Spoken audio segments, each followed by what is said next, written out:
Well, we did it. We went off and bought a van. I went down to South Carolina and drove this van back to North Carolina. Of course, I had to stop at all the tourist traps along the way. The first thing we did once we got home was put a personal touch on it. Well, let's go ahead and take a look inside to see what we're starting with. You can see we have some wall panels that have to be removed. We're also going to take out this floor, but other than that, we have a beautiful Ram Promaster. So the first thing I have to do is to remove these wall panels. I have bought a little tool that should be able to pry these out. Okay, so to remove the panels, I got a little tool. Just come in, start popping it. You want to do this gently because you don't want it to break. Comes right out very nicely. Just continue down, gently prying. I think the tendency would be to rush it and then they start breaking them all off. If I decide to do something with these panels or I decide to sell them, I want to make sure I have all of these. Here I am continuing to remove the plugs that hold the panels in place. So after I got all of the things removed, there is a couple of pieces of foam that were glued to the back of it. It almost felt like it was stuck. I was like, oh no, what's going on? But it's just these foam things. I'll be taking these off because we're going to be putting Thinsulate over the top. The other thing I've noticed is that the bottom has different things holding it in than the top did. They're a little bit smaller, and so we're going to play around with those. In total, I would say the job took about an hour or so. It wasn't that difficult and made a big difference. Well, you can see we've gotten the panels off the door and the sidewalls. I think for right now I'm going to leave the one on the lower back just because I don't know if I'll want to use that later. But for now I just got to go and clean up all the styrofoam that's attached and then on to the next step. Being that this was a cargo van, I wanted to scrub the whole thing down. Well, I've gotten it all wiped out, so it's all clean, and hopefully that means that the Thinsulate should be able to stick to it a little bit better now that all the coat of dust is off everything. The floor looks in great shape. I don't know that I'm really going to have to do much to it other than get it ready to go with the plywood and the laminate flooring that we bought. For our insulation, we chose 3M Thinsulate.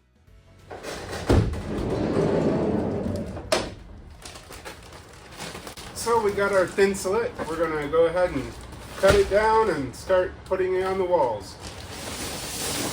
In looking at what others recommended, we went with the 3M Thinsulate Acoustic SM600L, and so that's what we went with. This roll here turned out to be $397 and some change, and so hopefully, according to them, this should do the whole inside of the van. I'll be doing most of it now, but I'm going to leave that area undone and the door undone because I'm going to be putting some windows in there. I'll probably also leave that section undone because that's where the Max air fan will go. But the rest of it we'll try and knock out. You do use some spray adhesive on it to attach it to the ceiling and to the walls. So you spray that on both sides, the wall and the Thinsulate. You let it get tacky for a minute or two, and then you go ahead and stick it together. That's what it says to do. We'll see if it goes that easy. We're going to start right here, so I have to measure out. I'll measure out this one. Go ahead and transfer it and cut them all out.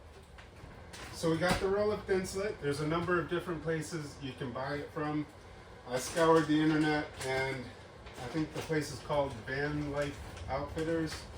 and it had the best price, so ordered that.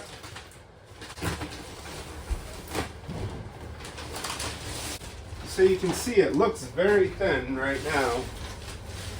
Right here you can see it all. Looks very thin, but once you put it up, it expands out. And so we will go ahead and start cutting our pieces.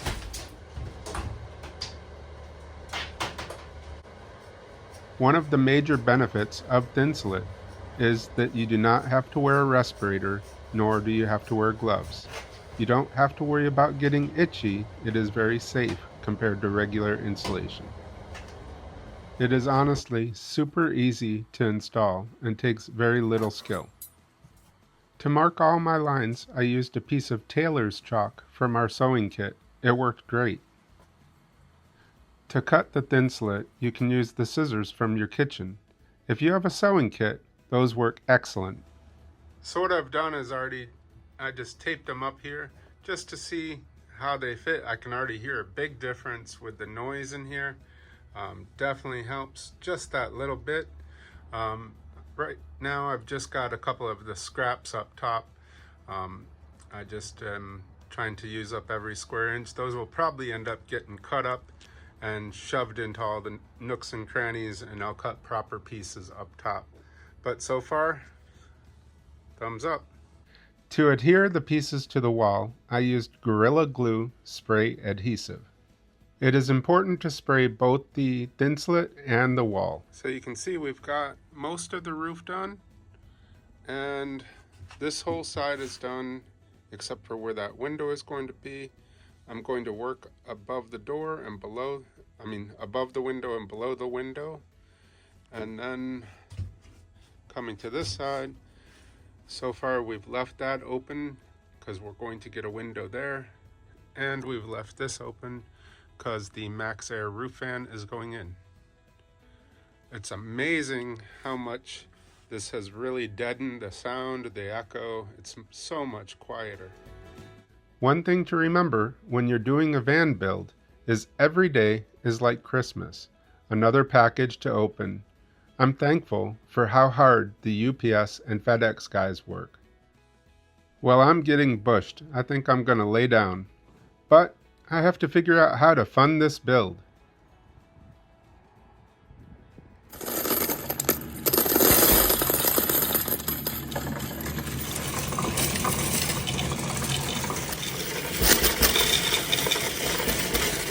Well, I was watching another YouTuber, and Moser Makes, and he showed how to do an installation for your shore power as a temporary extension cord to hook your van up to your power while you're building it. So I got all of this stuff to do it, but my cat wants to do it.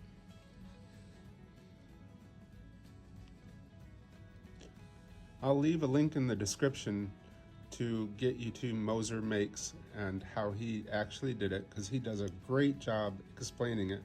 But I went out, bought all the stuff, and I'll use much of this for the rest of the van build.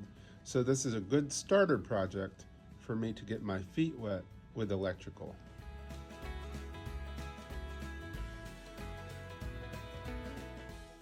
Here I am beaming with pride because it actually works.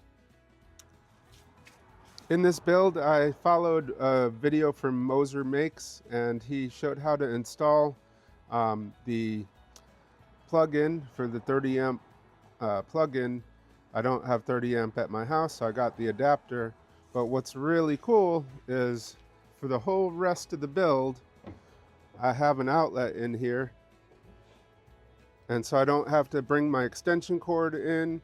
And on a day like today where it's a bit cold, I can shut these back doors and run my heater. It does have a ground fault and a regular outlet, and the power cord that I have coming to the outlet is also a ground fault. So this will be fine until we actually do the wiring for the rest of the build. Another warning I want to give you is that van life supplies will take over your entire house. My wife cannot wait to get some of the rooms back in our house because they are cluttered with all the stuff from my van build. Another thing I didn't expect was how much my cat wanted to help. And I have to admit it, I'm also looking forward to getting my house back and getting out on the road.